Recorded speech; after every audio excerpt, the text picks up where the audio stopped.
বাংলা সঙ্গীত জগতে প্রতিনিয়ত নতুন প্রতিভার উন্মেষ ঘটছে। তবে তাদের মধ্যেও আলাদা করে নজর কেড়েছে কোলাঘাটের 9 বছরের অনিক জানা।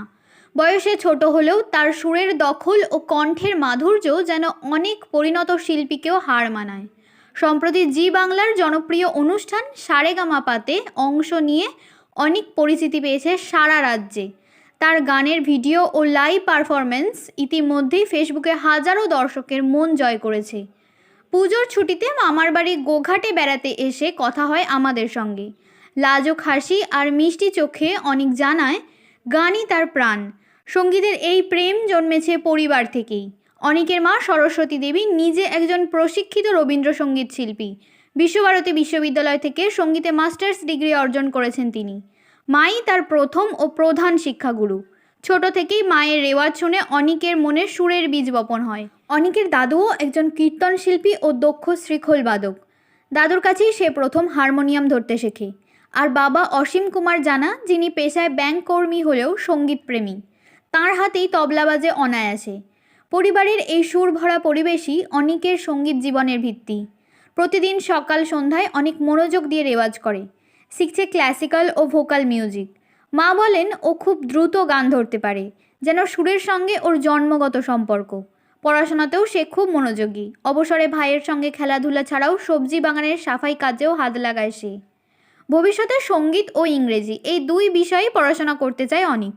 সাক্ষাৎকারের শেষে মা ছেলের যুগল কণ্ঠে যখন বেজে উঠল আমারও পড়ানো যাহা চায়, তখন চোখ ভিজে এলো সরস্বতী দেবীর। সত্যি অনিক জানা শুধু এক প্রতিভাবান শিশু নয়, সঙ্গীত ভবিষ্যতের এক উজ্জ্বল আশার আলো। कुछ तो लोग कहेंगे, लोगों का काम है कहना, छोड़ो बेकार की बातों में कहीं बीत न जाए रहना। कुछ तो लोग कहेंगे, लोगों का काम है कहना, कुछ रीत जगत की ऐसी है, हर एक सुबह की शाम हुई तू कौन है, तेरा नाम है क्या, सीताब यहाँ बदनाम हुई, फिर क्यों संसार की बातों से भीग गए तेरे नैना।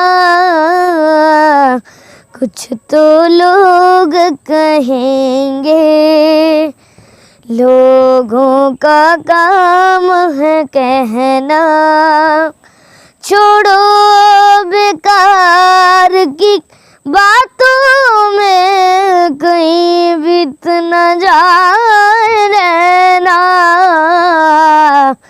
कुछ तो लोग कहेंगे, लोगों का काम है कहना।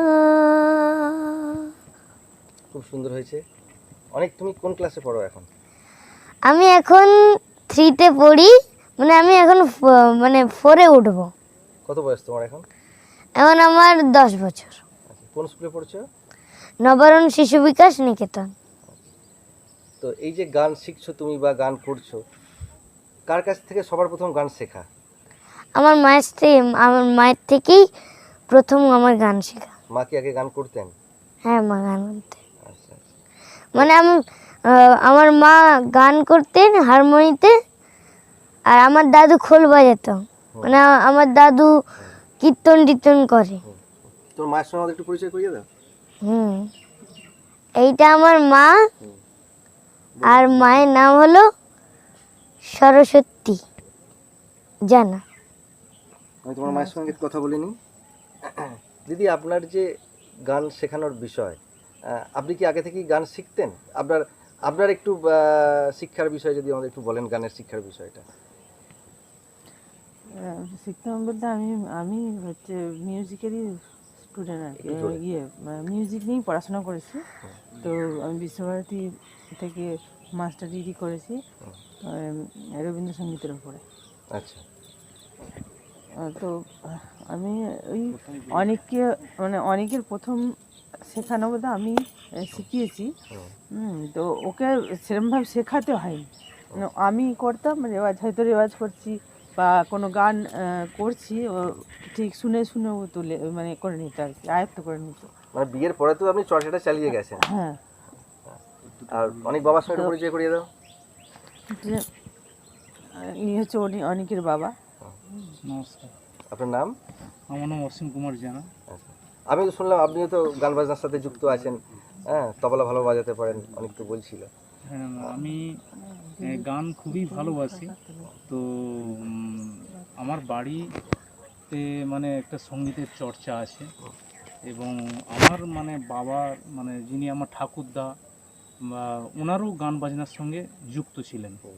এবার সেই সূত্রে আমরা তো একটু সার্ভিস লাইনে চলে গিয়েছি, তো সেই জন্যে আমাদের সময় ঠিক হয়ে ওঠেনি, তবুও গানকে ভালোবাসি। তো আমার বাবা খোলে কীর্তনে ওস্তাদ, বড় বড় শিল্পীর সঙ্গে বাজাতেন নাম হরিনাম সংকীর্তনে। তো বাবা হারমোনিয়াম বাজাতে জানেন, খোল বাজাতে জানেন, ডিগি তবলা বাজাতে জানেন, এবং রবীন্দ্রসঙ্গীত আধুনিক থেকে সব কিছুই বাবা পারদর্শী। মানে বাড়িতে একটা গানের পরিবেশ সবসময় আছে। থাকতো আমাদের। আচ্ছা, এবার অনেকের কাছে ফিরে যাচ্ছি। অনেক প্রথম কম্পিটিশন কোথায়? আমার প্রথম কম্পিটিশন জি বাংলায়। আচ্ছা, মানে এখন আমি কোথাও যাইনি। তো কম্পিটিশনে সেখানে কি গান গেয়েছিলে? নয়ন সরে শিখিয়েছিলাম। আর একটু শুনি 2 লাইন। ঠিক আছে। নয়ন সরসী কেন ভরেছে জলে, কত কি রয়েছে লেখা কাজলে কাজলে, নয়ন সরসী কেন ভরেছে জলে, কত কি রয়েছে লেখা কাজলে কাজলে, নয়ন সরসী কেন। ভাই তো এখনো উঠেনি, ঘুম আসছে তাই তো? হ্যাঁ। ভাই গান করতে পারে তোমার সাথে? হ্যাঁ, গান করে। গান করে। কে বেশি দুষ্টুমি করো, তুমি না ভাই? আমরা দুজনেই করি। দুজনেই করো। ভাই কোন ক্লাসে পড়ে? আমার ভাই এখন কোনো ক্লাসে পড়ে না। ভাই গান শেখে? ভাই গান শেখে না, মানে আমার গান শুনে শুনেই ও মুখস্থ করে না, দিয়ে আবার গানও গেয়ে দেয় আমার কাছে। বড় হয়ে তুমি কোন সাবজেক্ট নিয়ে পড়ার ইচ্ছা আছে? আমার ইংলিশ। ইংলিশ নিয়ে পড়ার ইচ্ছা। কেন গান? কেন ইংলিশটা খুব মেন তো, হ্যাঁ, ওই জন্য। মায়ের মতো গান নিয়ে? হ্যাঁ, মায়ের মতো গান নিয়ে পড়ার ইচ্ছা নেই? ইচ্ছা আছে। একসঙ্গে দুটো কি করে হবে? হয় ইংলিশ, না হলে গান বাজতে হবে। করতে হবে। করতে হবে। আচ্ছা, দুর্গাপুজো তো গেল, কালী পুজো শেষ হলো, তো আমরা কোনো একটা ভক্তিগীতি শুনতে পারি তোমার পছন্দের? শ্যামা সঙ্গীত যাও, তোমার ইচ্ছা মতো। শ্যামা মা কি আমার কালো রে, শ্যামা মা কি আমার কালো, লোকে বলে কালি কালো, আমার মন তো বলে না কালো রে, কালো রূপে দিগম্বরী, কালো রূপে দিগম্বরী, হৃদি পদ করে মোরালো রে, শ্যামা মা কি আমার কালো রে, শ্যামা মা কি আমার কালো। বিভিন্ন প্রোগ্রাম তুমি করো এখন? হ্যাঁ, পুজোতে কোথায় প্রোগ্রাম ছিল? পুজোতে আমার মানে এটা কাউচন্ডি বলে আমাদের একটা গ্রাম আছে, ওখানেও করেছিলাম। তারপরে ঘাটাল দাসপুর, রাস্তায় গাড়িতে করে যেতে যেতে ভিডিও হ্যাঁ হ্যাঁ? একটা করেছিলাম। আচ্ছা, সব থেকে দূরে কোথায় প্রোগ্রাম করেছে এখন পর্যন্ত? পড়েছে, সব থেকে দূরে মানে- কোথায় প্রোগ্রাম করেছো এখন? করেছি, কলকাতায় ছিল একটা, কলকাতায় ছিল একটা, ছিল ক্রিকেট এগুলাতে। প্রোগ্রামে যে এগরাতেও ছিল, এগুলাতেও করেছো। ওইটাও দূর। স্কুলে যেও গান করতে হয় তো বন্ধুদের রিকোয়েস্টে?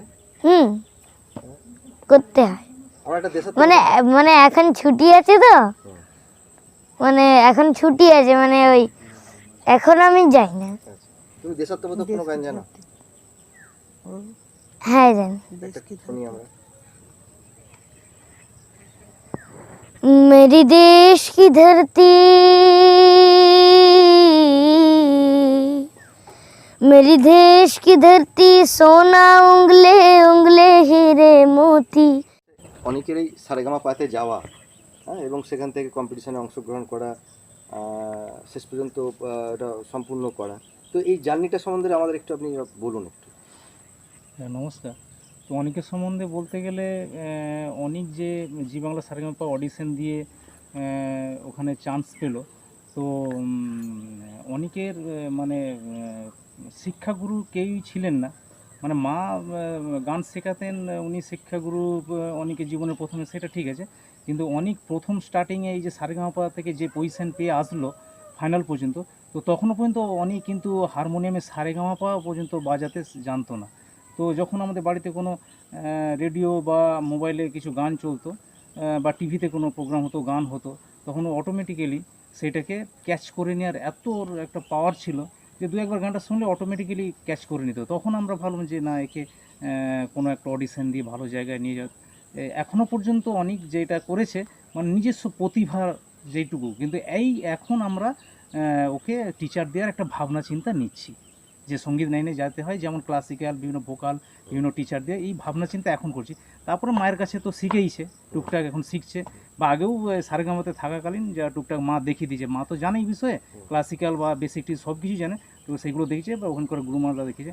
কিন্তু অ্যাকচুয়ালি অনেকের স্টার্টিং পয়েন্টে মানে কোনো ও সঙ্গীতে কিছু অ আ ক খ পর্যন্ত শিখে ও সারেগামাতে যায়নি। এই রকম কন্ডিশনে সেটা আমরা এটা ওর অবশ্যই ঐশ্রিক একটা প্রতিভা নিশ্চয়ই, ঐশ্রিক নিশ্চয়ই, নিশ্চয়ই। পাওয়া আচ্ছা, উচিত। আমরা একটা অনেকের কাছ থেকে রবীন্দ্রসঙ্গীত শুনতে চাইছি। ও যে মানে না মানা, ও যে মানে না মানা, আখি ফিরাইলে বলে না না না, ও যে মানে না মানা, আখি ফিরাইলে বলে না না না, ও যে মানে না মানা। বাহ, সুন্দর হয়েছে। অনেক বেড়াতে যেতে ভালোবাসো? হ্যাঁ ভালো কোথায় আছে, কোথায় বেড়াতে গেছে বলো এখন পর্যন্ত? মানে আমি ছোটবেলায় ভিক্টোরিয়া ঘুরতে গেছিলাম আচ্ছা, কলকাতায়। আর পাহাড়, সমুদ্র হুম, যাও না? যাওয়ার ইচ্ছা আছে? আছে। ঠিক আছে, এবার আমরা অনেকে মায়ের কাছে যাচ্ছি। দিদির কাছে প্রশ্ন, অনেকে আপনার সন্তান, এর জন্য কতটা গর্বিত আপনি? খুবই গর্বিত এর জন্য। আপনি যেভাবে গান শেখান বা যেভাবে চেষ্টা করেন শেখানোর, সেটা কতটা করতে পারে আমি? অনেক মানে ও ক্যাচ করার ক্ষমতা খুব ভালো। খুব ভালো। কখন শেখাতে বসেন ওনাকে, ওকে? ওকে শেখানো বলতে ওকে রেওয়াজটা শিখিয়ে দিই সকালের দিকে, সকালে যে রেওয়াজ করে। হ্যাঁ, আর হয়তো রাত্রে যে সন্ধ্যাবেলা বসে সেটা হয়তো একটু রাগ প্রধান যেগুলো একটু দেখিয়ে দিই একটু। ওই বিষয়টাতে আসি। আমরা তো শুনেছি যে গান শিখতে গেলে ক্লাসিক্যাল মিউজিকটা ভালো করে শিখতে হয়, সেটাও কি আপনি শেখান? হ্যাঁ, ক্লাসিক্যালটা একটু মানে যতটুকু ক্লাসিক্যালটা আমি এ করি, সে শিখেছি সেরকম ওকে মানে করানোর চেষ্টা করি আর কি। এখন পর্যন্ত যা দেখতে পাচ্ছেন, সেটা অনেক কোন দিক দিয়ে মানে কোন গানগুলো বেশিভাবে রপ্ত করতে পারছে, ধরুন বা ভোকাল বা আধুনিক গান বা এই ধরনের কোন ধরনের রবীন্দ্রসঙ্গীত, এটা আমাদের একটু যদি জানান। অনেক সব রকমের। সব রকমের গাইতে পারে। তো দিদি আমি তো শুনলাম আপনিও তো রবীন্দ্রভারতী বিশ্ববিদ্যালয় থেকে মাস্টার ডিগ্রি কমপ্লিট করেছেন। বিশ্বভারতী থেকে আপনি মাস্টার ডিগ্রি কমপ্লিট করেছেন। তো আপনার সাবজেক্ট রবীন্দ্রসঙ্গীত ছিল। তো আপনার থেকে একটু রবীন্দ্রসঙ্গীত আমরা শুনতে চাইছি। আমার এই পথ চাওয়াতে আনন্দ, আমার এই পথ চাওয়াতে আনন্দ, খেলে যায় রৌদ্র ছায়া বর্ষাসে বসন্ত, আমার এই পথ চাওয়াতে আনন্দ, আমার এই পথ চাওয়াতে আনন্দ, খেলে যায় রৌদ্র ছায়া বর্ষাসে বসন্ত, আমার এই পথ চাওয়াতে আনন্দ। আমরা মোটামুটি শেষ পর্যায়ে চলে এসেছি। এবার মা ছেলের একটা ডুয়েট গান আমরা শুনতে চাইছি। আমারও পরানো যাহা চাই তুমি তাই, তুমি তাই গো, আমারও পরানো যাহা চাই তুমি তাই, তুমি তাই গো, আমারও পরানো যাহা চায়, তোমা ছাড়া রে জগতে মোর কেহ নাই, কিছু নাই গো, আমারও পরানো যাহা চায় তুমি তাই, তুমি তাই গো, আমারও পরানো যাহা চায়। অনেক তোমার তো ফেসবুকে প্রচুর ফ্যান্স ফলোয়ার আছে, তো তাদের উদ্দেশ্যে তুমি কি বলতে চাও বলো। আর তো মানে অনেক ফ্যান ফলোয়ার্স আছে, আমাকে মাঝে মাঝে কলও করে। কল করে? হ্যাঁ। তাদের জন্য কি বলতে চাও তুমি বলো। ওনারা আমাকে অনেক ভালোবাসে, আমাকে আশীর্বাদ করে এবং আমাকে অনেক আদর দেন, ফোন করে আমি যেন ভালো করে গান শোনাতে পারি। শীততাপ নিয়ন্ত্রিত অত্যাধুনিক রেস্টুরেন্ট ময়ূখ রেস্টুরেন্ট। এখানে পাবেন চাইনিজ, পোলাও, বিরিয়ানি, তন্দুরি সহ সমস্ত রকম খাবার। এছাড়াও কাস্টমারদের সুবিধার্থে হোম ডেলিভারির বিশেষ ব্যবস্থা রয়েছে। পাশাপাশি যে কোনো অনুষ্ঠানের জন্য ভাড়া দেওয়া হয়। আমাদের ঠিকানা খানাকুল হেলান সংলগ্ন তিলক চক। Phone number 8617492616 9732162360। সেরা খাবারের স্বাদ পেতে আজই আসুন ময়ূখ রেস্টুরেন্টে।